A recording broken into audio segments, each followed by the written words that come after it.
Good afternoon, good morning, everybody. Thank you for joining us today. This is a great pleasure to be able to open this webinar for you. I am Romain Sibyl, the Chair and Business Manager for UNICEF in Asia Pacific.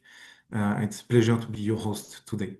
Today, UNICEF and the Centre for Charity and Business are launching a regional assessment on how listed companies disclose their impacts on children. We analyzed almost 1,400 companies in 9 emerging markets, 26 indicators, plus we integrated insights from similar studies that we've done both in China and in the Philippines. We are very lucky to have you with us today, people that actually shape the disclosure. And we have today accompanying us for this conversation, all the persons that matter in this conversation. We have a global exchange body, we have a regulator, we have an investor, we have a company that has done it, and we have standard experts. The session will be recorded and we will share the session after the call together with the reports. Please, across the call, don't hesitate, across the webinar, don't hesitate to share your questions. There is a Q&A button. Please use that one to share your questions. We will select some of these for the panelists to respond. And if we don't have sufficient time, we'll make sure all questions are answered offline. The full report will be shared after the call. So today we will have first some opening remarks, then we will move to the presentation of the findings by the Center on Charity and Business, and then we will move to the panel with the key experts that accompany us today. And we will also have a space for question and answers with these panelists. And finally, we will move to our closing remarks. With no further ado, and to get us started, I have the great pleasure to introduce you to Juliana Lindsay. Juliana is our incoming Deputy Director for UNICEF Asia and Pacific. UNICEF Asia and Pacific is the newly set regional office, which covers 36 countries and territories across Asia and the Pacific. Juliana has been with UNICEF since 1998 in advocacy, communications, and country representative roles. She leads now our programs for this new region, which is home to more than 1 billion children. Welcome, Juliana. Romain, thank you so much. It really is a pleasure to be with you. And a good afternoon to everyone. Thank you so very much for joining us. Colleagues, 14 years ago, UNICEF, together with the UN Global Compact and with Save the Children, launched the Child Rights and Business Initiative, Principles Initiative, to help the business sector understand and also address its impacts on children. And since then, we've made quite solid progress, but we have to keep advancing. And so we have to engage all stakeholders around what's genuinely material for children. And we find that now it's quite an opportune moment to do this. This is because, first, Asia is fast becoming a leader in shaping corporate sustainability and accountability. Countries across the region are adopting national action plans on business and human rights. And as we speak, Indonesia and Thailand are exploring mandatory human rights due diligence. ESG disclosure requirements continue to expand, and 16 of the world's 31 mandatory sustainability reporting frameworks are already here in Asia. So what regulators, exchanges, and standard setters decide in the next few years will influence how companies report, not only in this region, but actually globally. Now, second, the risks that children face are becoming more visible and more material.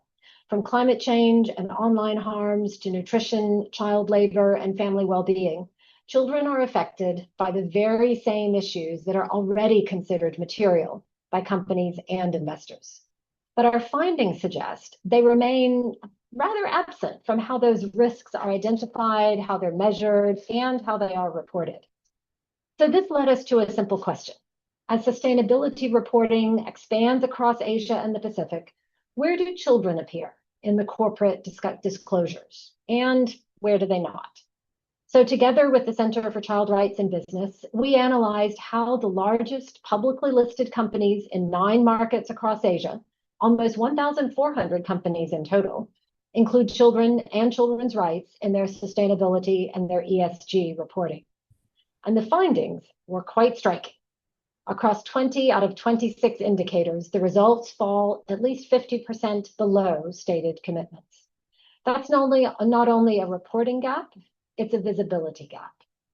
So let me be clear about what this is and what it is not. This is not a moral add-on. It's not about charity. These are material risks, and they're unrealized opportunities for companies, but also for countries' development across the region.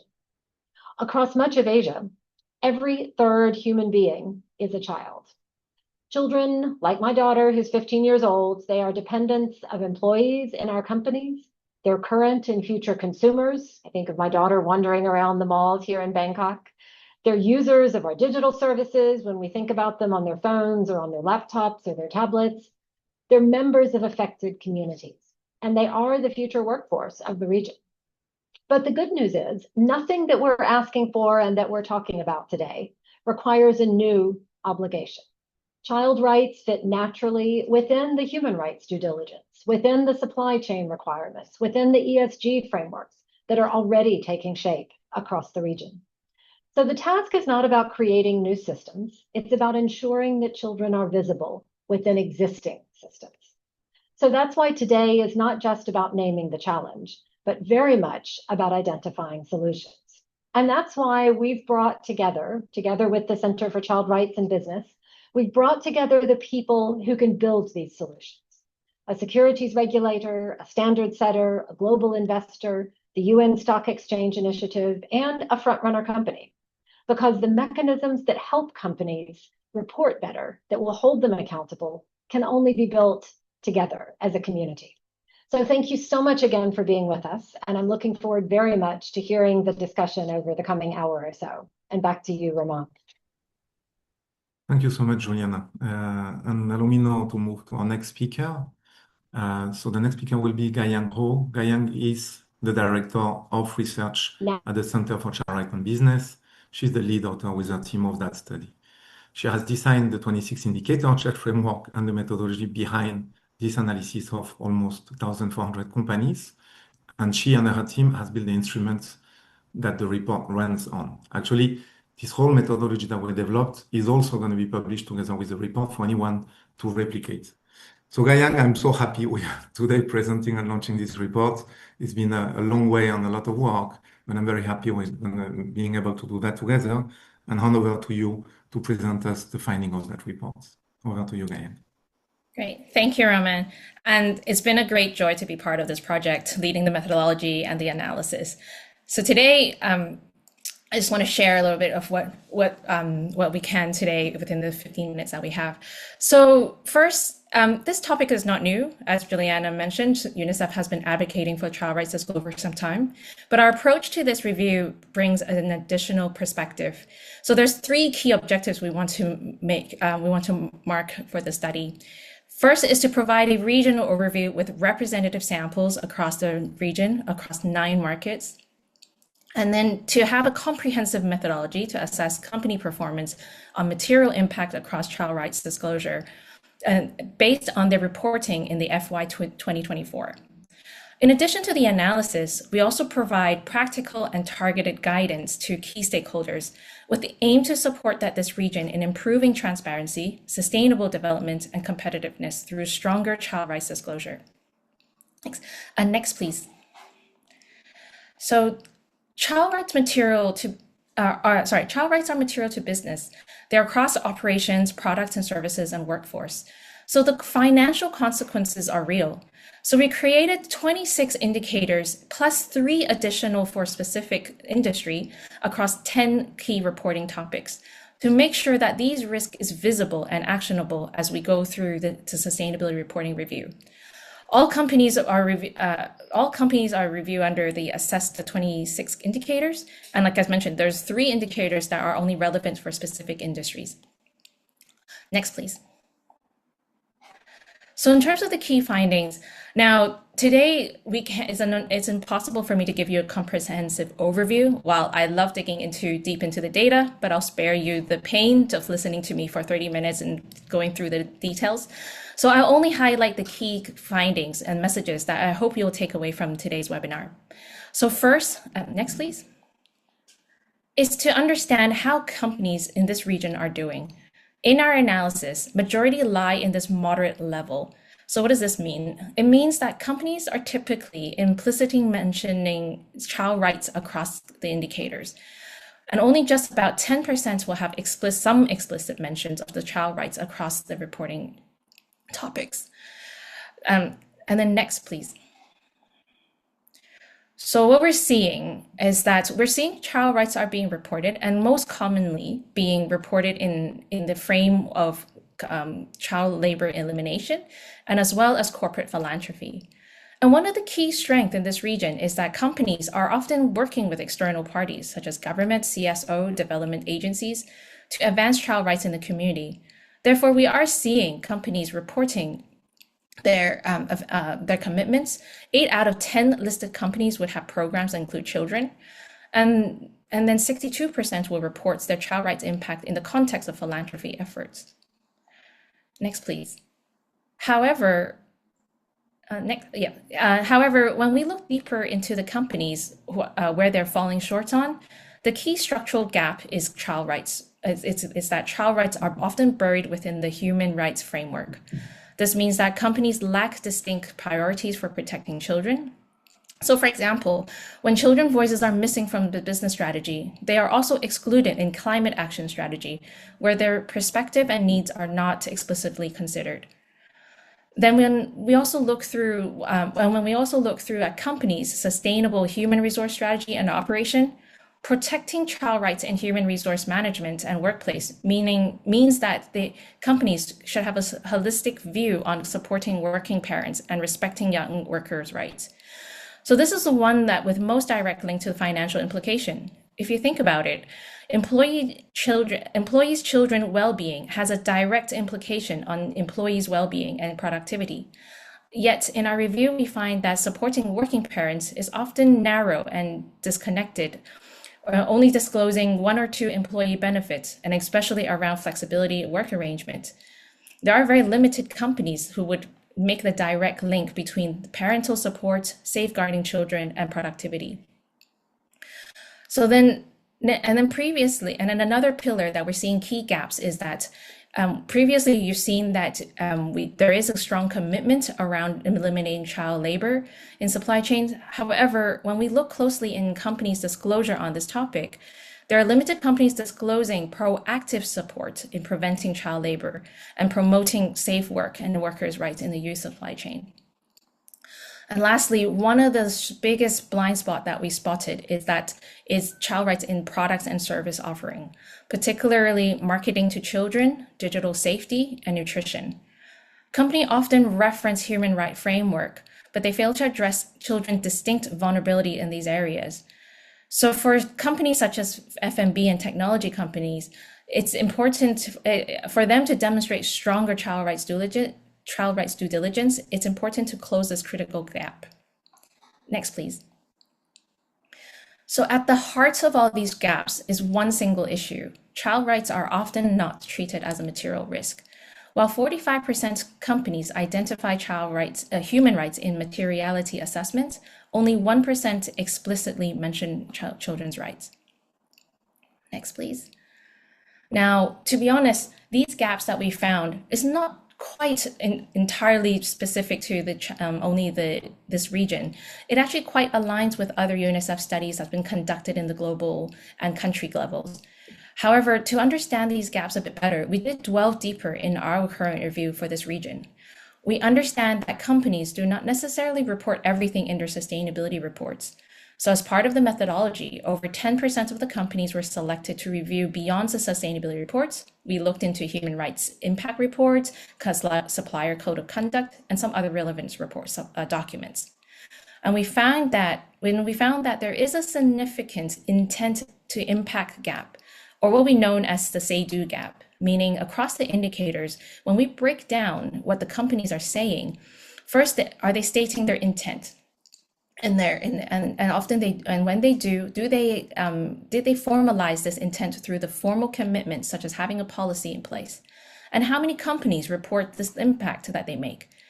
what we found is that across 20 indicators, that there are significant decline from reported intent to the reported impact.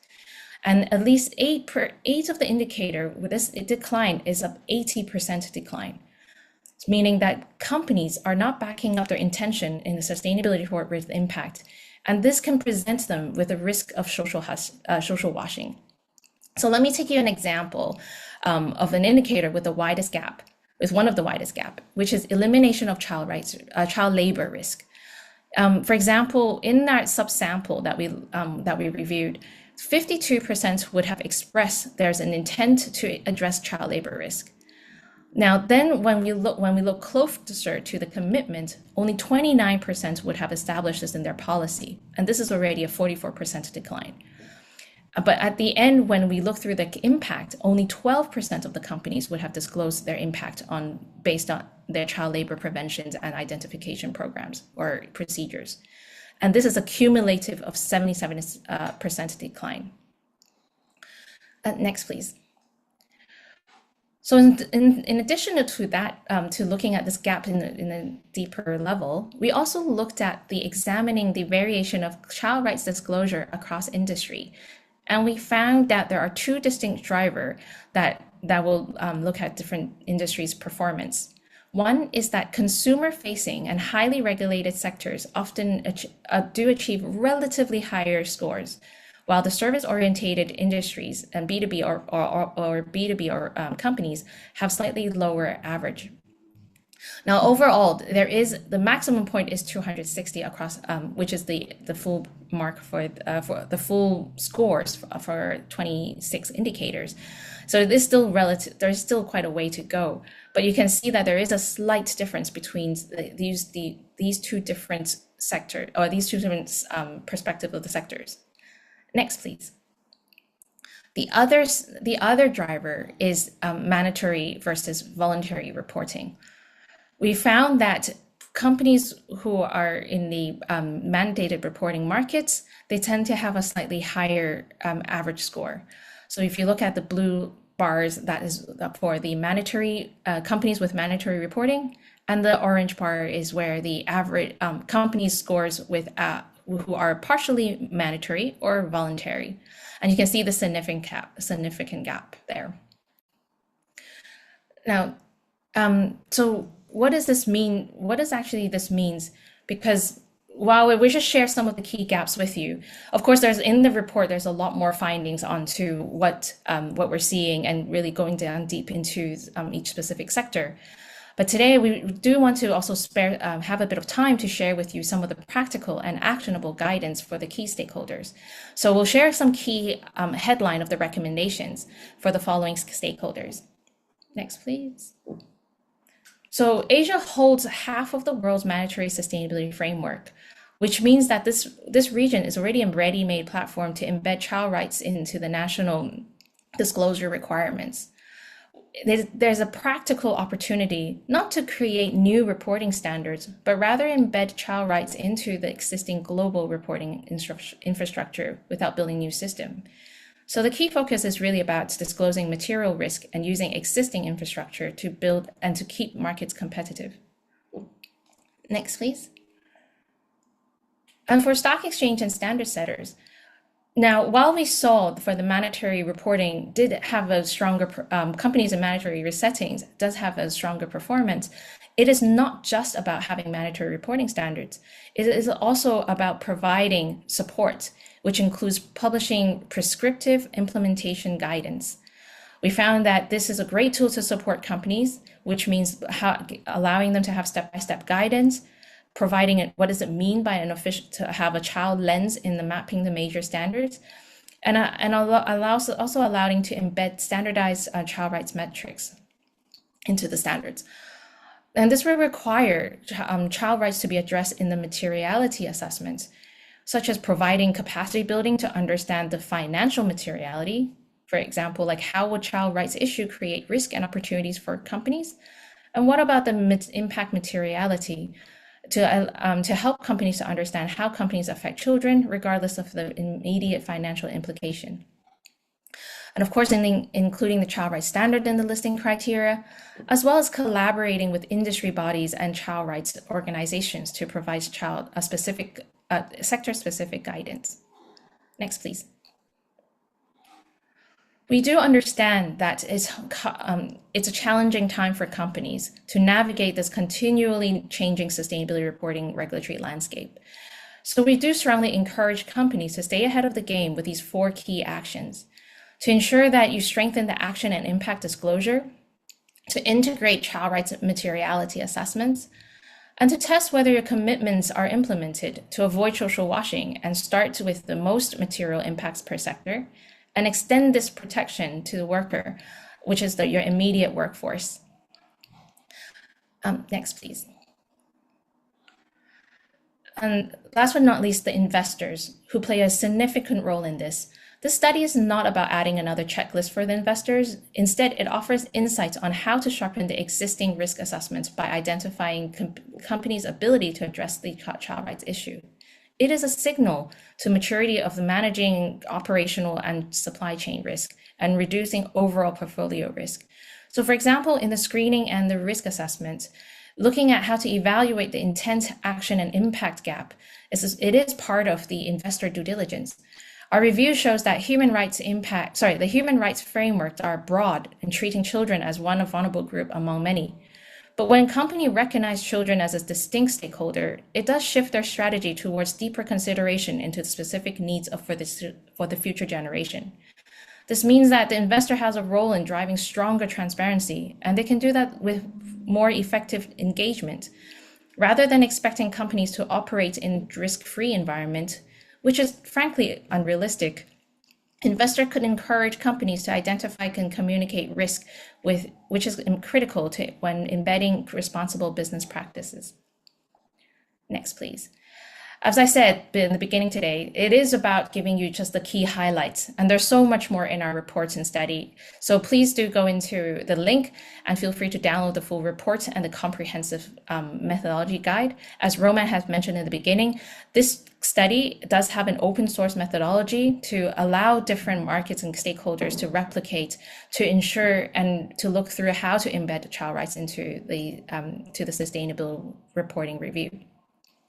Last but not least, I would like to leave you with a statement from UNICEF and the Centre's reflection of the study.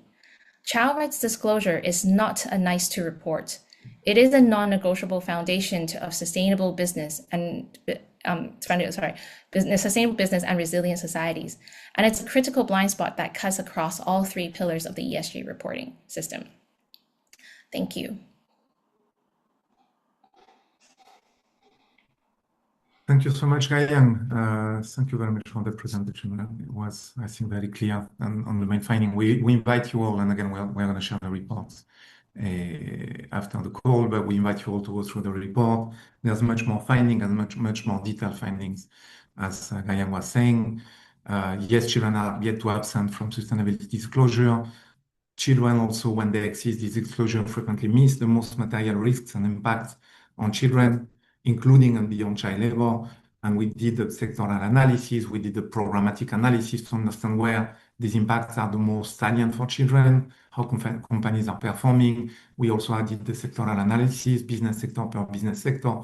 So there's a lot of data you can look into to try to understand how your company behave, how the companies in your sector and with the risk that you have as a company and as a sector have to try to benchmark yourself and improve what you are doing as a company, but also for regulators and for standard setters to understand where we're at the moment, right? Because one of the great learning of that report as well is that when there is regulation and when there is mandatory disclosure, then company will disclose better, right? And we have examples across the region where companies will have a better level of reporting because the frameworks mandate them to do so. Thank you again, Gayan. I'm very happy to be joined today by a very inspiring panel. We have with us today, as I was saying, representative of the different players of that equation.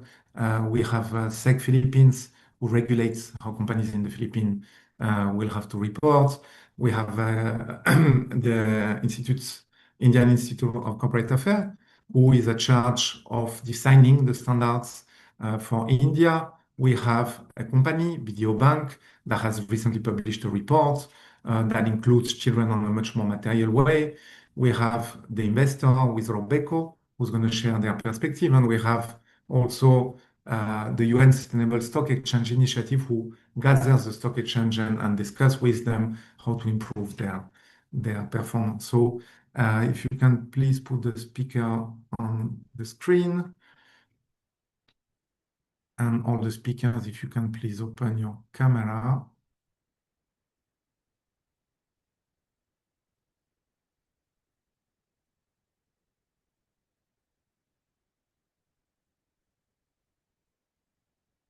Okay. Can you, yeah, please pin the speaker so we can see. And yeah. So let me start, and again, thank you all for making the time today. It's for us a very critical conversation.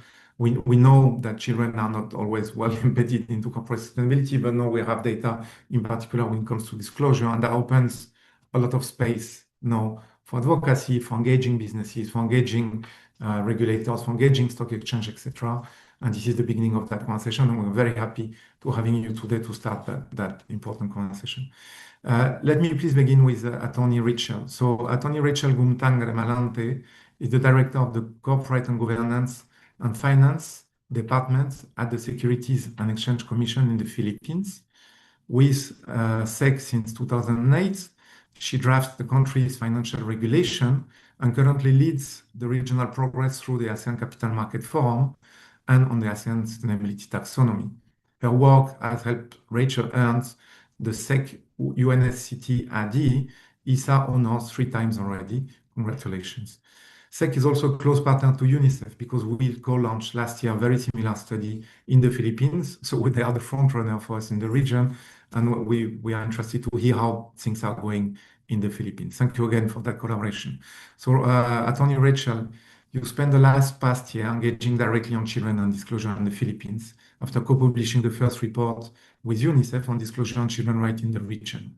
This year, you lead the regional work on ASEAN Capital Market and the taxonomy. Drawing on this, what have you learned about how we make the case for children in sustainability disclosure, and how do we get the material impacts on children recognized in the framework that you and the region are shaping? And what's the realistic sequence to take a child lens from guidance to comply or explain to mandatory? Where are we on that path in the Philippines and in the region? Thank you, Rachel. Oh, hello, good afternoon. I hope you can hear me loud and clear. We can. Okay, great. So again, thank you, UNICEF, for inviting the SEC to be part of the panel. We're also very grateful for the partnership and several opportunities that we have worked with UNICEF. We have conducted trainings and capacity building together with Donoy, and so we're very thankful, and this invitation is a testament to that. So to answer your question, I'll begin with the background on what we have done so far at the SEC. So we started requiring publicly listed companies to report on their sustainability through our SEC Memorandum Circular in 2019. So companies are expected to conduct materiality assessment and are required to identify and disclose their material, economic, environment, and social impacts.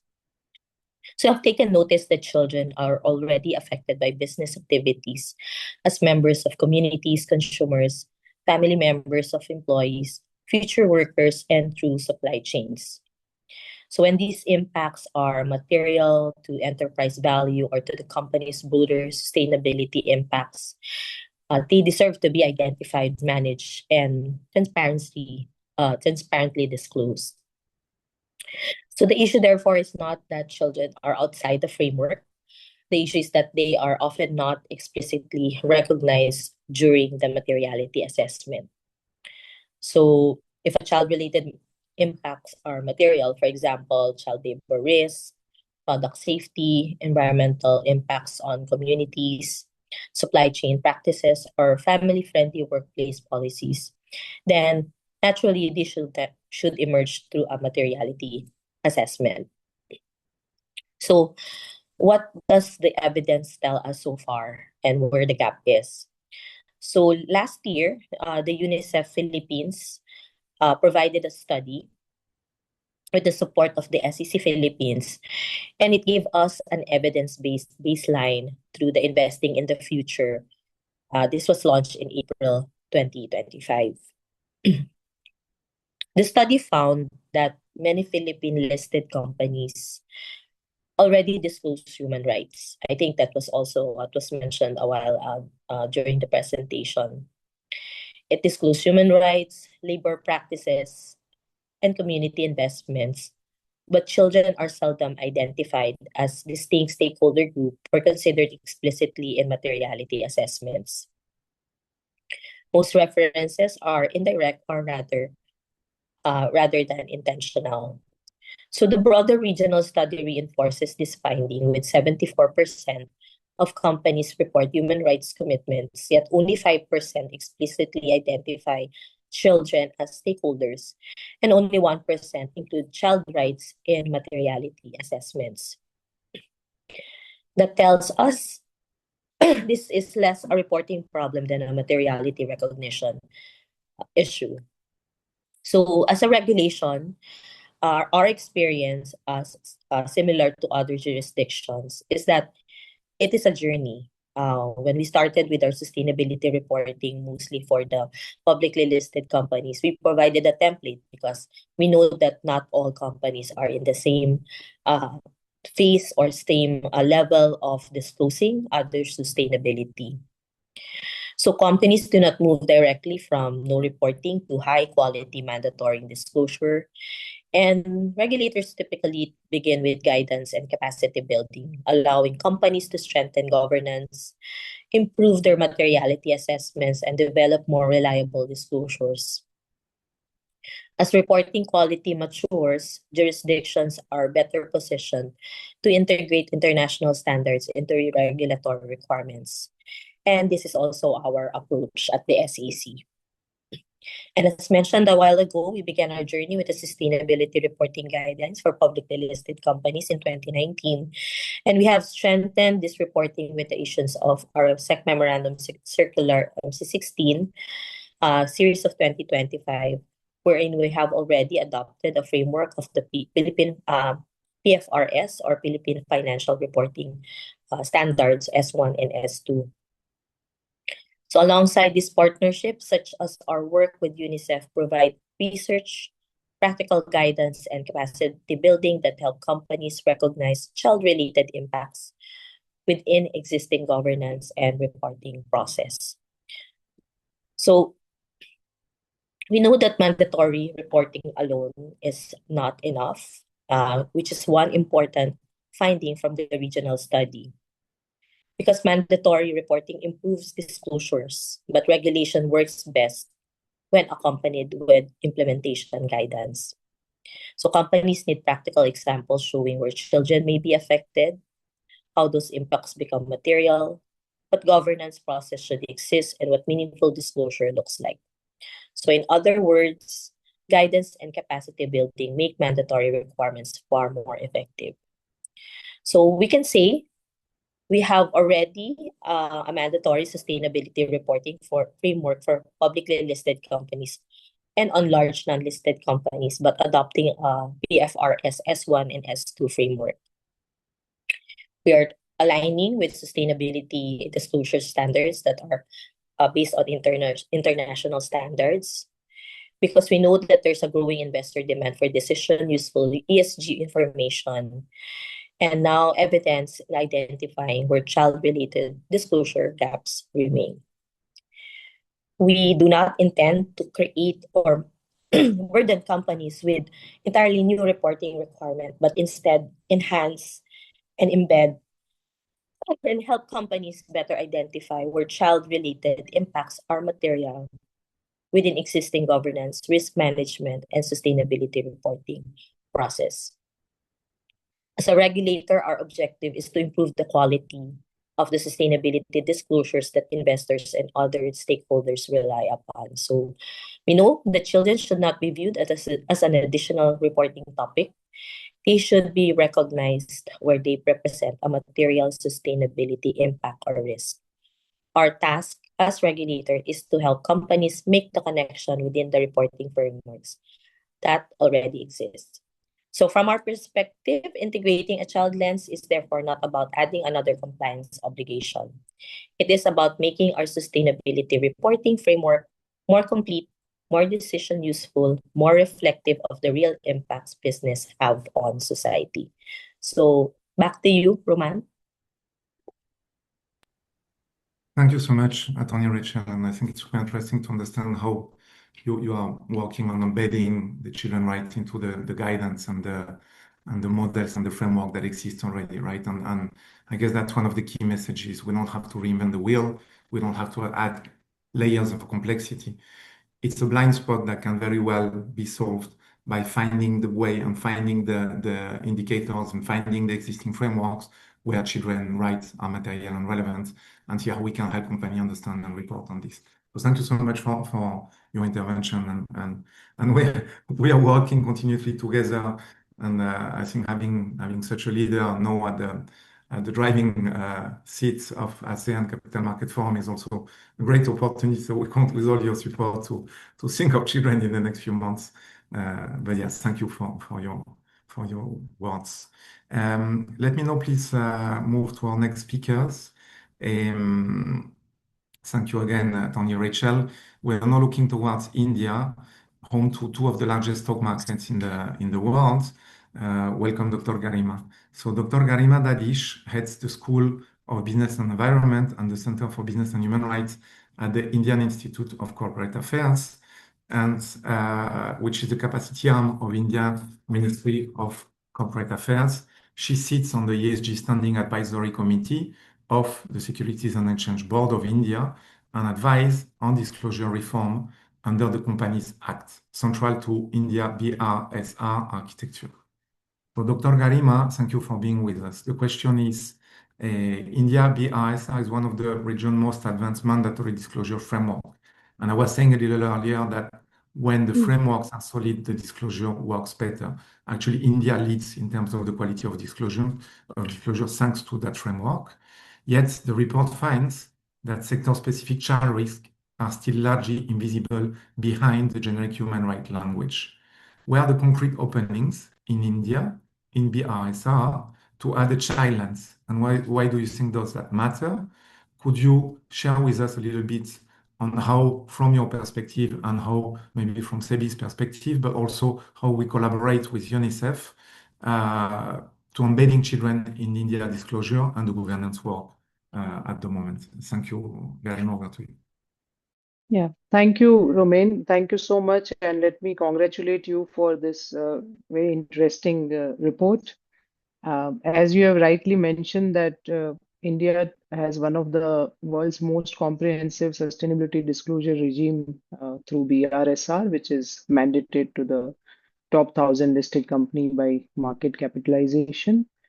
And the architecture of BRSR is particularly significant because it is based on the patent document called National Guidelines on Responsible Business Conduct that covers the entire from business ethics to sustainable products, services, employee well-being, stakeholder engagement, human rights, environmental stewardship, public policy, as well as inclusive growth and customer value. So this is the framework that combines, the essential indicators that are mandatory with the leadership indicators that encourage companies to move beyond compliance and adopt global best practices. And SEBI has also strengthened this entire ecosystem through bringing the concept of BRSR core, wherein we even expect businesses to get some sort of an assurance on the defined 49 ESG KPIs and progressively expand these assurance requirements and value chain disclosures.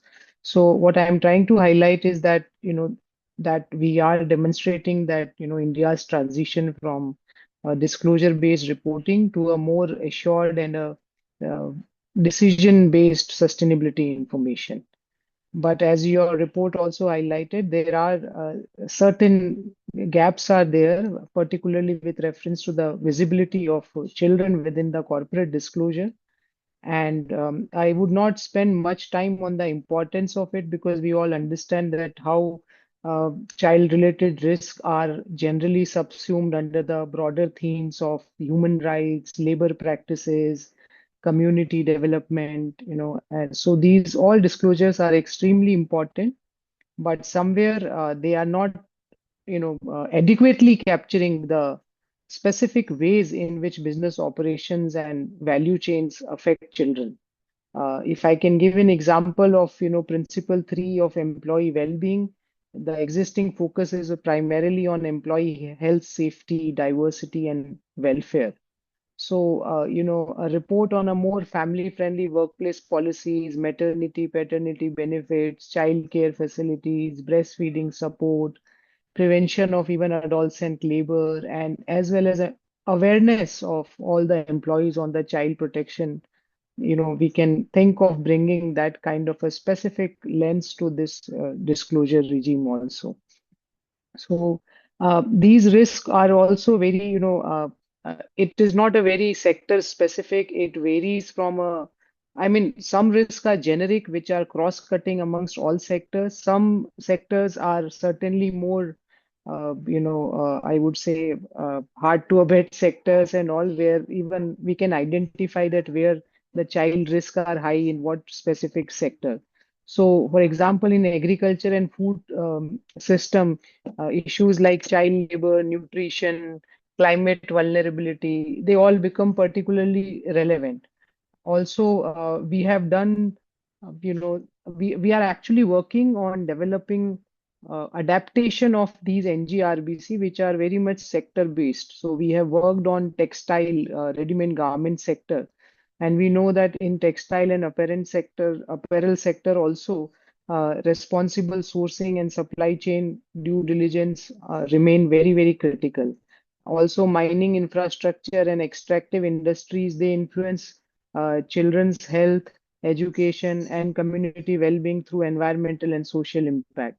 So there is a rapidly expansion of digital economy also, which presents again some new challenges with reference to the children's online safety, their privacy, and responsible use of artificial intelligence also.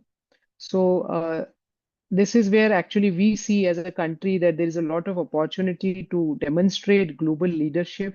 And as we, discussed earlier also that in today's time, the government is more towards working towards trust-based regulation. So we do not, intend to bring more laws and policies and regulations, but some sort of a guidelines and a templates and highlighting businesses that if they disclose, certain parameters, for example, again, as I mentioned about principle 3, I mean, this is cross-cutting with principle 4 also, which is stakeholder engagement, principle 5 about human rights.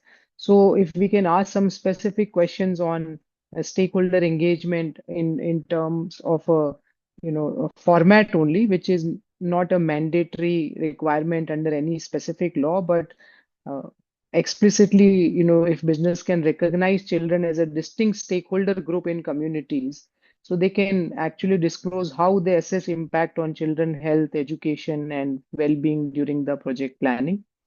With reference to human rights policy, due diligence, and grievance mechanism also, it can include child labor risk assessment, child rights due diligence, supplier screening, remediation mechanism, and child safe grievance system across operations and supply chains. So what we are suggesting is that while we are working on the sector specific guidance, also we are trying to uh, you know uh, visit all these specific explicit child sensitive consideration within the existing disclosure requirement. And we have been associated with UNICEF since very long, and in all these sectors specific also, UNICEF is a part of the advisory committee where we are trying to highlight that how these practical, enhancement could be done in the existing architecture of initially NGRBC and subsequently making a business case and recommending to SEBI also to incorporate these things into BRSR so that disclosures can become more meaningful for all sort of stakeholders, including children. Mhm. And over the past 2 years, we worked a lot on mainstreaming child rights with India's responsible business conduct ecosystem. And I would like to end it here by just one thing is that capacity building of the corporates is extremely important because when initially a few years back we started our collaboration and in our program on responsible business ESG we started talking about child rights. They were wondering that how and why child, we are talking from ESG or responsible business, what is the role? But after last few years, I mean, there is a significant awareness about this, and we are trying to again strengthen that businesses should understand that there is one very important stakeholder which they need to consider in amongst the entire BRSR disclosure. So awareness and capacity building is Mm. what we are working very closely with UNICEF, and I'll stop it here. Thank you Thank so you. much, Dr. Garima. Thanks so much for being here. Now I'm going to move to the stock exchange side of the of the equation. We have the honor to be together with Anthony Miller. So Anthony has been leading the UN Sustainable Stock Exchange Initiative since its founding by the Secretary General of the UN, Ban Ki-moon, in 2009. The SSC has now over 130 partner exchanges across the globe. A global vantage on how exchanges move disclosure from voluntary to mandatory. So the question for you, Anthony, is the following. So the UNSCC and UNICEF are developing guidance and capacity building for stock exchanges on children disclosure as we speak. From where you sit, running a network of these plus than 130 exchanges, many still early in their sustainability journey, not to say in child disclosure, what's the appeal? Why would an exchange today in this region take up child-related disclosure? And Garima talked a little bit about that, about awareness, right? Would take child-related disclosure as a priority. And why is that material? Are the children the next disclosure frontier after climate and gender? Or is that seen as too granular, too standardized? And what moves and push stock exchanges to add children into their disclosure? Is it more on the investor demand or on the peer benchmarking? So a lot of sub-questions and please keep your response short, but thank you again for being with us, Anthony. Over to you. Thank you, Romain. It's a great pleasure to be here today with the rest of the speakers and very impressed with this new report that just came out. We will be diving into that. We're also working on a report looking at stock exchange sustainability reporting guidance, which we hope to release with UNICEF later this year. Romain, the questions you ask about stock exchanges, their motivation, and how they work. Stock exchanges around the world, if you look at long-term trends, which you can find on our webpage, the landing page, we track this over 20 years. Exchanges have been increasingly active in the space of sustainable finance. And one of the areas they are active in is providing guidance on sustainability reporting. And you talk about children as a topic, whether it's too granular, that sort of thing. I think what you'll see over the last 20 years is sustainability reporting in general has become more and more detailed. When we talk about a phrase like sustainability reporting, that is a huge umbrella that encompasses a range of environmental issues, social issues, and governance issues. And over time, through stakeholder engagement, investor demand, regulator pressure, all companies, the sophistication of sustainability reporting continues to grow and becomes more detailed, more granular. I think with the case of children, I heard Rachel say this earlier, and it's certainly our experience, not only with this topic, with other topics as well on the social front, is that companies can have blind spots. So when you ask about materiality, yes, the children, like many other social factors, can be material to companies in different ways. Materiality is there's two types of materiality. You have impact materiality, or the impact of the company on stakeholders, and clearly there is an impact on the way companies operate on children around the world. and that clearly should be identified and articulated. And then, of course, there's this financial materiality, which some reporting standards focus exclusively on financial materiality. But of course, if a company is having a negative impact on children, that will eventually blow back to the company in a financial way. Beyond that, many companies are catering to the needs of children, as we heard from in the opening comments from UNICEF. Children are consumers around the world. They're between 25-30% of the entire global population. Many companies and sectors are heavily influenced by children, either as consumers or influencing the decisions of their parents and their caregivers. So materiality is a factor. I think that the real issue is with the visibility and the blind spot. We've seen this in other areas, for example, corporate reporting on gender equality. It's a cross-cutting issue. It gets embedded in a lot of things, but it really runs the danger of being everywhere and nowhere simultaneously, because it's a cross-cutting issue, it doesn't get singled out sometimes. And also, sometimes companies just don't think deeply enough about this. So part of it is an awareness issue. The good news is, and I think Rachel mentioned this for the Philippines, but it's also in our finding as well, looking around the world, existing sustainability reporting standards are fit for purpose if you can just overcome this blind spot issue and create awareness among companies about how they should be using these standards. So if you think about GRI standards, and UNICEF has written guidance on how companies can use GRI to report on children, ESRS, the European Sustainability Reporting Standards, and UNICEF again has written guidance on that. In addition, IFRS, the ISSB standards, S1 in particular, does create a framework for how companies can think about the materiality of these issues and report on them. So existing standards are useful. The question is about overcoming the blind spot and having companies incorporate children into their materiality assessments, and to regularly track impact, and to really recognize the connections. We had an earlier speaker also talking about the welfare of caregivers and staff members, adult staff members, and the impact of corporate policies on their children.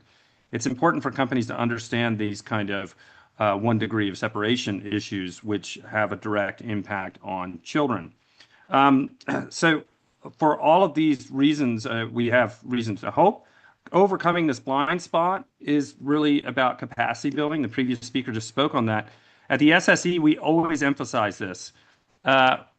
There's a lot of work around regulation in the world. We heard about this report where mandatory reporting regimes do encourage more and better reporting. That is true, and more regulators are flipping the switch and making sustainability reporting mandatory. The good news, too, is that we have great international standards coming from GRI, from IFRS, and so on, that really help to professionalize and standardize this information. But we often say that standardization and regulation require education. Companies don't automatically know how to use these things. Standards don't automatically change corporate behavior.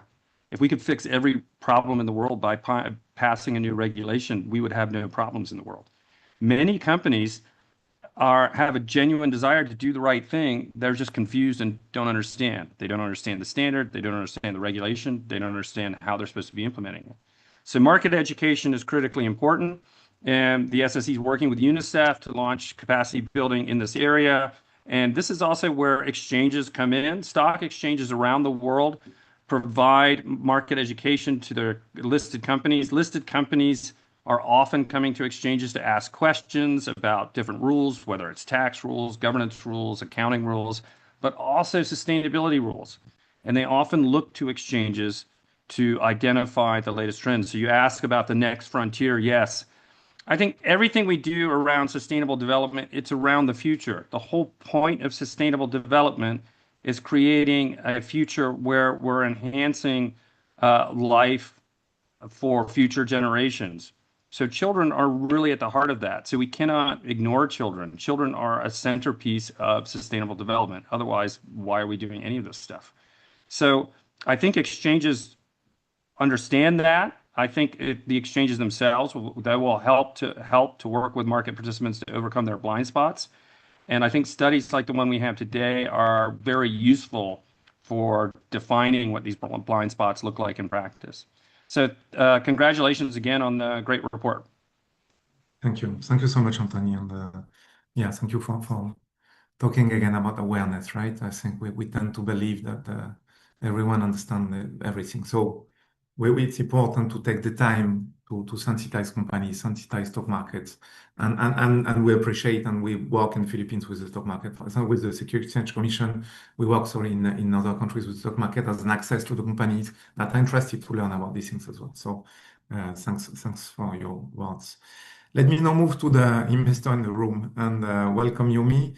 So Yumi Fujita leads the Robeco Corporate Engagement on Human Rights and chairs the international committee that assess portfolio companies against the UN Guiding Principle. She launched Robeco's engagement teams on modern slavery and on due diligence in conflict-affected area. For the one that don't know, Robeco is an international asset manager offering an extensive range of active investment and is a well-known leader in sustainable investing. So you made a question for you from an investor's perspective. Most investors who think about children stop at child labor in the supply chain. From Robeco's seat as an active owner, why is this conversation relevant across the full set of child rights, risk and impact, not just child labor? Where else do children show up as a material risk in a portfolio? And does the absence of data change how you assess a holding? And what's the minimum disclosure you need to even screen a company for child risk today? So a lot of questions as well, but thank you for being with us and over to you. Thank you. Thank you for having me on this panel and congratulations again on the launch of this report. I'll jump right in to the questions because as you said, there are a lot of sub-questions. And these are really interesting questions as well. So I think for most investors who think about children, stop at child labor in tier one supply chain. So there are multiple, I guess, limitations there.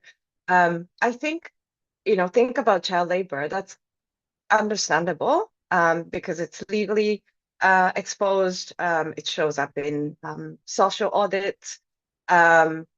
And it generates the headline, right? So it's understandable. But I think from our perspective, anchoring the conversation in only child labor or only in tier one supply chain creates blind spots. First blind spot is that it misses a growing set of other financially material and impact material risks that have nothing to do with supply chain. And second of all, even within the supply chain, it often misdiagnoses the root cause.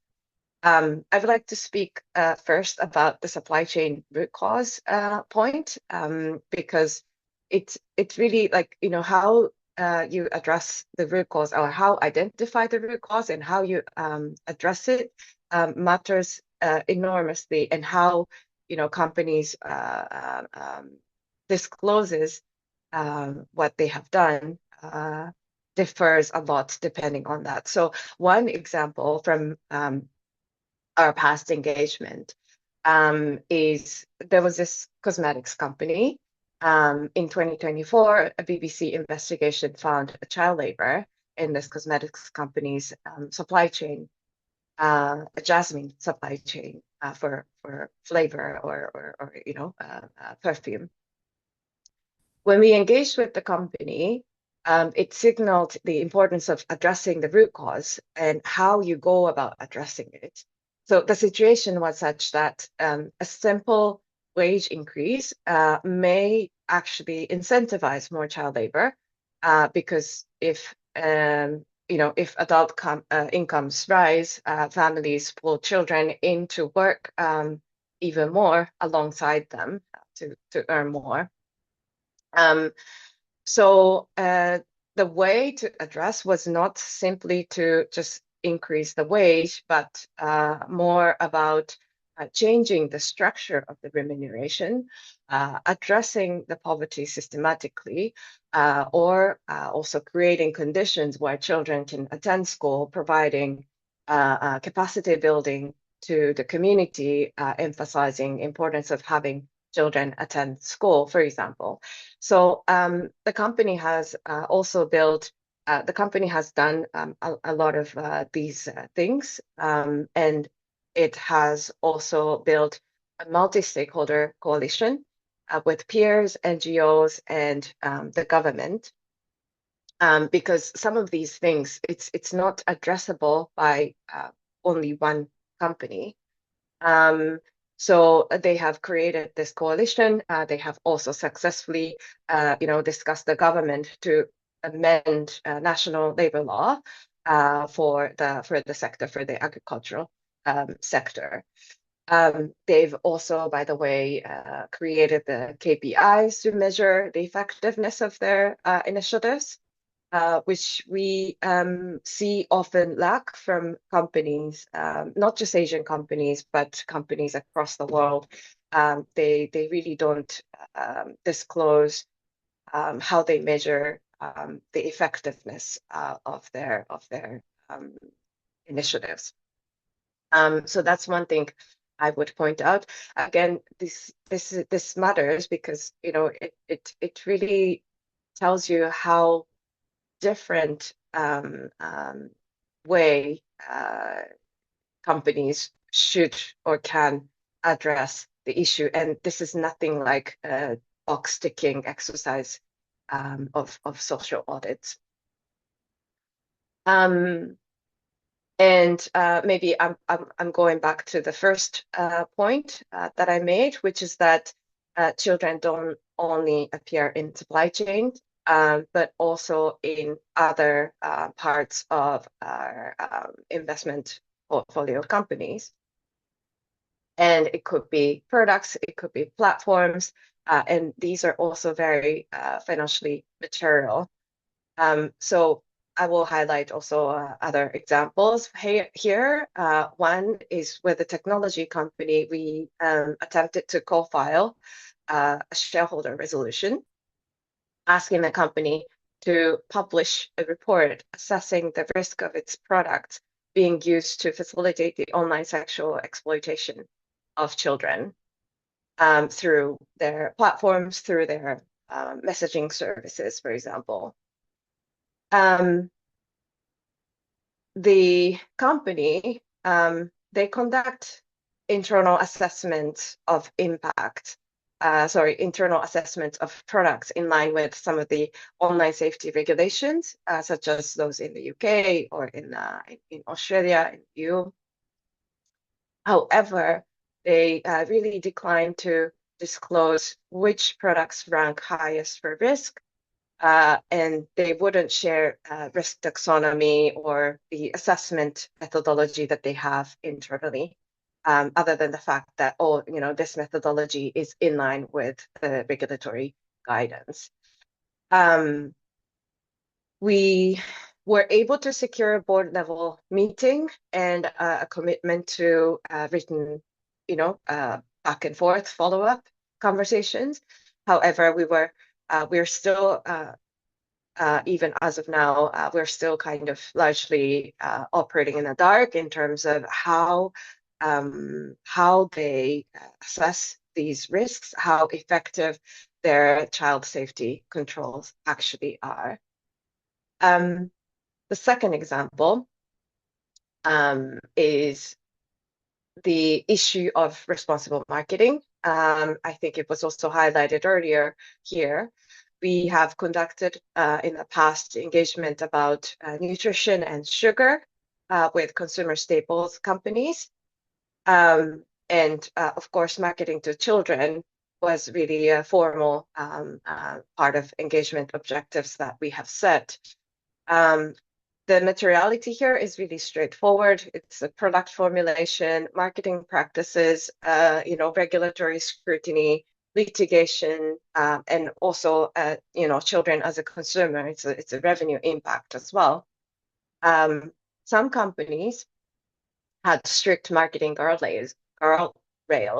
This word is very difficult for me to pronounce. Guardrails for children, and strict nutritional criteria for those products that are allowed to market to children. And other companies reformulated even or withdrew products that fail to meet the nutritional standards for children's products. Whereas some other companies that we have engaged on this theme, they have really failed to implement any marketing guardrails or any age-specific restrictions on the formulation of their products. I think my time is almost up. Yeah, maybe I will wrap up saying here about the data absence. We treat the absence of data as a signal and not just a gap to kind of overlook. It's the absence of the data itself is a signal that we need to talk to this company to perhaps improve the data or the visibility of the issue. And it's also investor responsibility to inquire about what is not disclosed, to identify what the company's blind spots may be. So maybe I will stop there and hand it back to. Thank you. Thank you so much, Shumi. And thank you for sharing this perspective. I think it's very interesting to understand how, from an investor point of view, it does make sense and how you can have this conversation with the companies and the mechanisms there is to push, but also that it's becoming a priority for investors like you to be able to have the conversation on the materiality of impacts on children, right? Thank you so much. And now I'm going to move to our last panelist, last but not least, from a company. So I'm glad to welcome Marla Garin Alvarez. She heads the sustainability office at BDO Unibank, the Philippines' largest bank, who drives ESG and sustainable finance across 3 banks and 24 companies. Marla produces the bank standards aligned sustainability reports and sits on the Asia Regional Council for the TISFD. So Marla, for the fiscal year 2025 BDO new sustainability report published a few weeks ago, includes a full subsection on children, while most companies wouldn't have a sentence on that. Why did you do it as a company? How did you approach it? What was the driver to take the step and realize that it's important to start disclosing, and not only on the most obvious one as a bank, but trying to scroll across the whole range of potential risks and impacts of the company? And how do you see child risk traveling through your lending and finance activity, not just your own operation? Because as a bank, you have these 2 roles, right? How would you advise another company to start that journey, given how complex, and we heard some of these, given the lack of knowledge, and I think we heard a lot of that today as well, and how much the kind of impact can vary by sector? Marla, over to you. Thank you, Roman. It started really with a discussion at the Corporate Governance and Sustainability Committee of the bank. I'm part of the regular agenda and report on our sustainability initiatives and policies and programs. And our board, I'm very fortunate in terms of having a very supportive board of directors who are really the type of directors who would challenge me and ask, what else can we do? And so the discussion was about the bank's environmental and social risk management system, where we looked at environmental risks in our portfolio and social risks.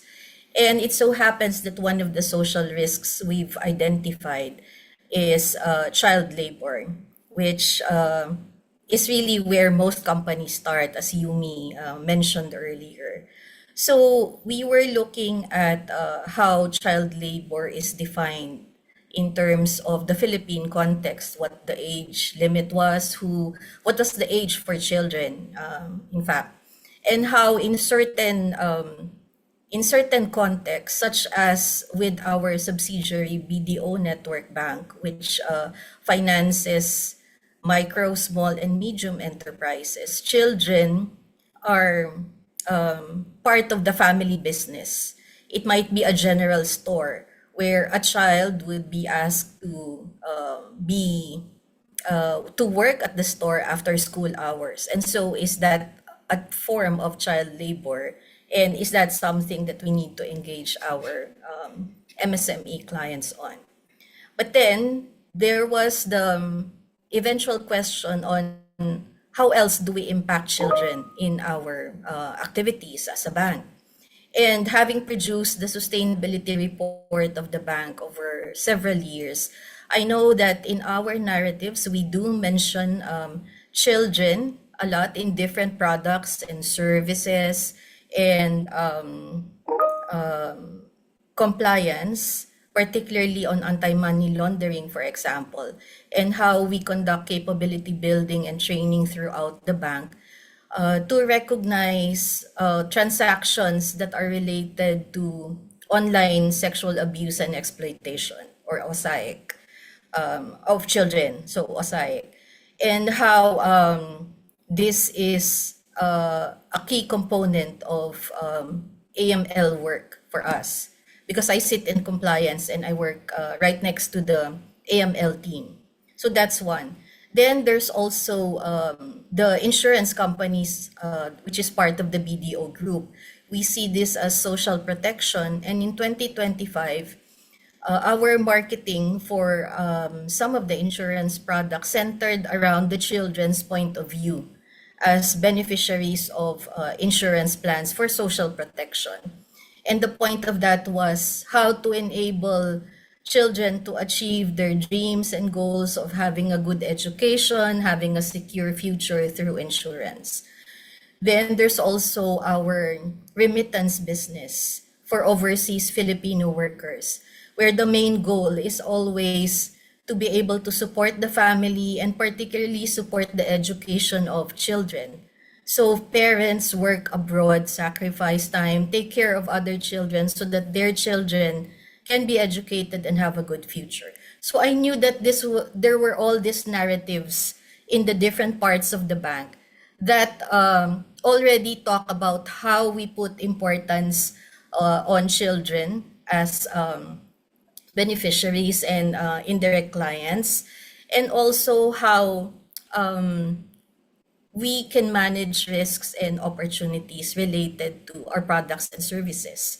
Like we have a junior savers account for 0 to 12 years old and a next gen account for 13 to 19 years old. And this come with security features where there is consent needed from parents for them to access it, along with financial education for children on savings and budgeting.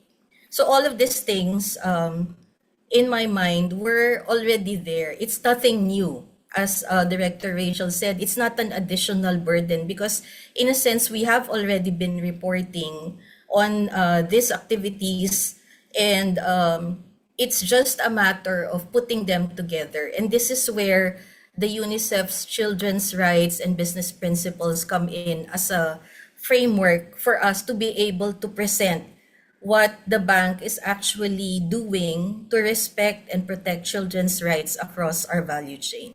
So, as in my experience in the bank, sometimes it really just takes a particular lens that you should use. In this case, it was the UNICEF framework, so that you can look at a particular issue in the light of sustainability language or ESG language. So this is what happened in this case. Now, so that was the very useful framework for us. And again, it also came from one of our directors during that discussion. He said, oh, UNICEF, I think, is doing a capability building with SEC. So you should attend that. So I did send a member of my team to attend and learn about the principles. And so that's how that special 2-page report came about. Now, how do we see child rights traveling across our risk? So I mentioned our ESRMS, or Environmental and Social Risk Management System. And child labor is one of the social risks there. It's incorporated in the in-house tool that my team developed so that we can assess the ENS risks of our clients as an overlay on their credit risk. So these days, in large-scale lending for institutional banking and also for lending for multipurpose loans for retail banking, we now conduct ENS risk assessments. And this is part of the bank's decision making on whether to refinance an existing client or to approve a loan application from a new client. Now, when we do see the risk, we also look at the other side of it, which is the opportunities. So if there is this risk there, how can we engage with our clients so that they can address and hopefully mitigate that risk? How can we help them in educating them, or maybe even in starting their sustainability journey in some cases, so that they are aware that there are this risk that they need to look at, that they need to mitigate, and then there are opportunities to educate them and to also help them be more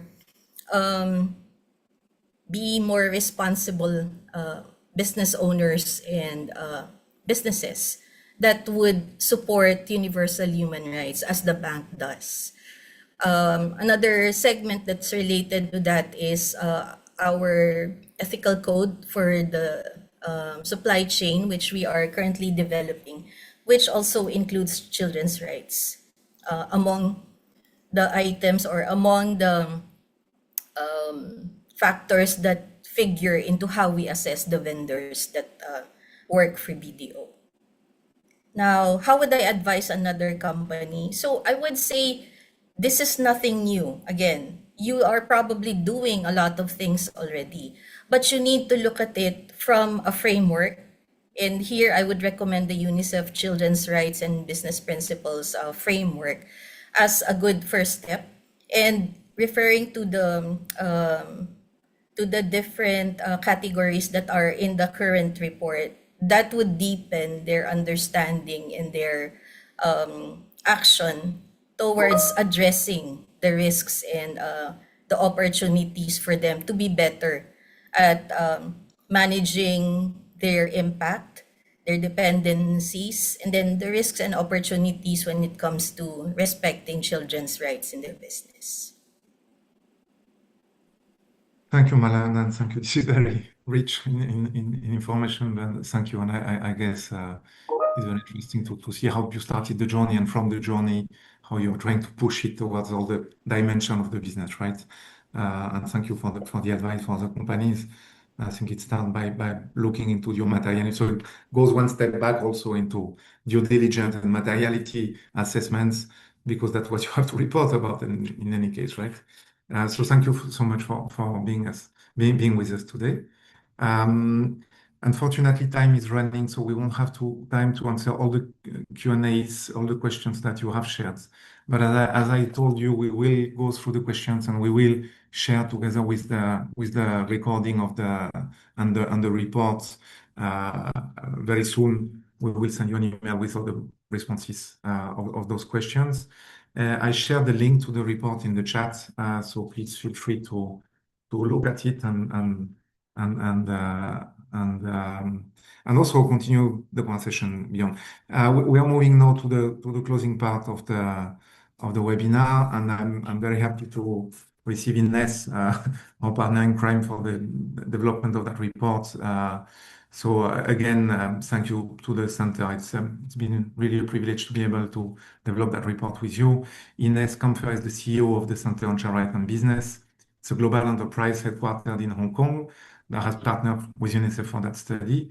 With more than 15 years of experience in supply chain sustainability, Ines has been in the forefront of advancing child rights and human rights across Asia and beyond.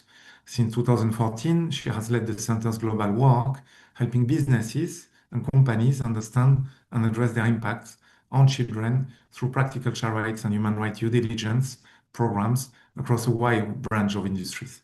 Ines, thank you. Thank you for all the collaboration, and over to you for a few reflections from your side. Thank you so much, Roman, and thank you everyone for joining this call. Thank you to all the panelists for sharing your inputs that I think have been really, really helpful on making that the study that we put together even more practical and lively with real examples.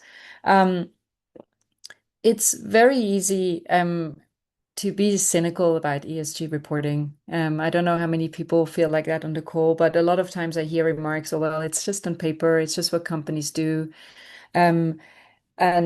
But what we've also seen that it is hard. It's harder actually to take it serious, to do it right. But I did want to stress and wanted to use those few minutes to really stress and emphasize the importance that we are not giving up on ESG reporting, and rather that we are doing it right, because it does have, and I think that's also what this study shows again, it does have real impact on real people, and in our case, particular focus on real children out there. The center, the way we are working, we are often at the forefront on supporting companies to implement some of their human rights due diligence challenges, in particular in their supply chains. And we come across very regularly on children who are entirely deprived of their right to education. For example, the boy we met not long ago in a coffee plantation, where he spent all his life working together with his parents who couldn't afford to send him to school. They were moving around. So by the time we met him, I think he was 11 years old. He hadn't spent a single day in school. He hadn't had any education. He hadn't had any access to learn how to read and write. We have come across children, and this is a really tough one, but we have unfortunately come across situations where children literally paid with their lives in cobalt mines in the DRC, where they were looking to just find one way of ensuring their livelihood. Not very long ago, we've just been, and I'm not going to put places necessarily because I don't think it matters so much, but we just been walking into a factory. We found a sealed dormitory where workers were sealed in, and we found that it wasn't only the workers that were sealed in, it was also the children that were sealed in. They were living in absolutely unacceptable conditions, no access to hygiene, no access to any sort of rights on health. And I'm bringing these stark examples just to come back, because we sometimes write it becomes a necessity. We write about this, but I think it's really, really important to understand that when we're looking for companies to get more engaged, when we're looking for governments to do more to get companies engaged, it's really real stuff that we're talking about. It's real children in this world who otherwise will be deprived from of their fundamental rights. And I wanted to stress that in this last couple of minutes, because I think when we come back to some of the points that the panelists have discussed, and that also Gayang has presented previously, I think we can, in that kind of negative light, or let's say in that very challenging context that we are in, where children still are deprived of their rights, there is some positivity. I think the report shows that government can influence companies and their behaviors. I think that for me is one of the really most important and hopeful takeaways of this study, really seeing that when governments engage in strengthening their national action plans, in strengthening their legislation, it has an impact. It does change company behavior. And I thought that was a really important one to call out. I think another one that we see very clearly in those trends and in the studies, companies have on one hand, no choice. They will need to engage in human rights due diligence, in ESG reporting, but they do have a choice whether that reporting is a cost or whether it's an investment. And that's an investment in more sustainable, more resilient supply chains, for example, in a business that can survive tomorrow, and that also creates a future where they have their future employees, their future customers, etc. And I think my very last point that I want to mention in this very short remarks is, and I think, again, the panelists have stretched that, I think Yumi has stretched that quite a bit, children's rights are a really good place to start. When we look at human rights due diligence requirements, or also environmental requirements, sometimes things can become very tricky. They can become very political. They can become very difficult. What we have seen working with businesses across the globe on children's rights and implementation is really that often that's where we have a common value. That's where we all agree. no matter by exactly how our companies are structured, no matter how our governments are structured. We agree that we cannot create an economy that is built on the shoulder and on the suffering of children. And as such, we encourage companies to take that element that often is what we've also seen in this study, a side thought of companies, right? It's something on the side.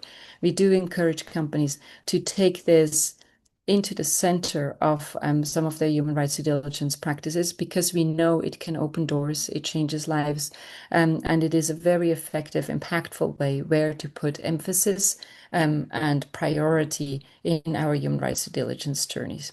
So these are just a couple of kind of feedback from my side, Roman, that really come, reading this report, having all the kind of day-to-day experiences working with companies on some of the very challenging topics that come up in this work. Thank you all so much. No, thanks, Ines, and thanks for giving again a sense of reality. I think this whole disclosure conversation feels a bit far from what we are trying to solve. And yeah, thanks for bringing the children back in the conversation. Over to you, Juliana, for your closing remarks. Thank you very much. And thank you, Inez, for your statement. That was really, really profound. There were a couple of things that stuck with me as well as I was listening to the panelists' remarks and also to the summary of the report findings. The first was that 45% of the reports mentioned human rights, but only 1% mentioned children's rights. So that says to me that there's actually, almost half talked about human rights, which is good. So that's an entry point for us.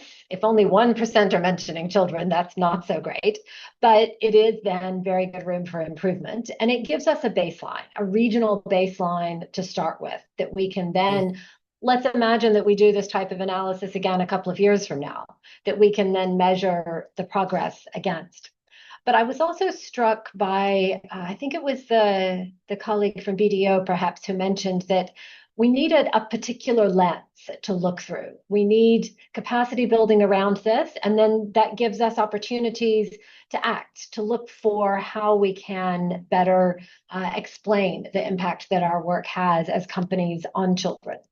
So that says to me that there are opportunities, and that sometimes, and I found this in working with companies in many countries, there is a will, there's just not necessarily that lens. And once we start talking about these issues, 9 times out of 10, we don't necessarily get pushback or opposition. 9 times out of 10, companies are actually quite willing. They just need the opening and the guidance and the suggestions. There are definitely the extreme cases, like what Inez mentioned, but in many cases, it's really just a matter of helping companies see a different way of looking at things. And I hope that that is what this report will provide, as well as the capacity building opportunities that have taken place in the Philippines and elsewhere. So let me close with 4 asks.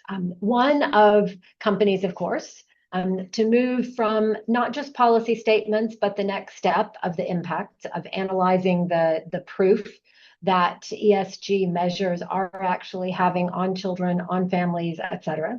Disclose your material exposure against child rights, not just on child labor, but beyond that. And we can certainly help you do that if that's useful to you. So if it is material, let's figure out how to measure it, let's report it, and let's act upon it. For governments and for regulators, let's embed children in the reporting frameworks, in the due diligence laws that you are shaping, that you are implementing today. And this will help us to correct that blind spot that might be there. For investors and for stock exchanges, let's bring child rights into the mainstream ESG, into your assessments, your ratings, your listing guidance, et cetera, and assess your decisions through a child lens investing approach, so that we bring this particular lens into all of the work and the analysis that we're doing. And finally, to standard setters and to data providers, let's close the indicator gap so that companies have something very consistent to report against, and that markets have something that is comparable to price. UNICEF, of course, is very ready to engage with you on this. Today is the first step in looking at the data that we found together with the Center for Child Rights in Business. But let's then take this a step further. Let's see what we can do together to analyze, to set standards, et cetera. I want to give a huge thank you finally to Inez at the team at the Center for Child Rights and Business, to our speakers, to all of you who are joining. We had almost 130, 140 people with us at one point, I think, which is quite significant. The full report and the recording will be shared with everyone who registered, and please feel free to share it further so that the more people we can collaborate with, the more people we can talk with about this, the more opportunities we have to try to expand the child rights and business activities. So thank you so much, Romain. Thank you so much for facilitating, and back to you. Thank you so much, Juliana. Nothing, I think all is said. Thanks so much for taking the time today to being with us to learn about this important subject. We count on all of you. This is a common work, as Juliana is saying. We won't achieve it from UNICEF alone. So we need to join forces. We need to be together with all of the different stakeholders to achieve a better disclosure, thus better standard, thus better action of business on children. So thank you again for your time today. Thanks to all the speakers, of course, and have a nice afternoon. Thank you. Thanks, everyone. Thank you, everyone. Thank you. Thank you. Thank you.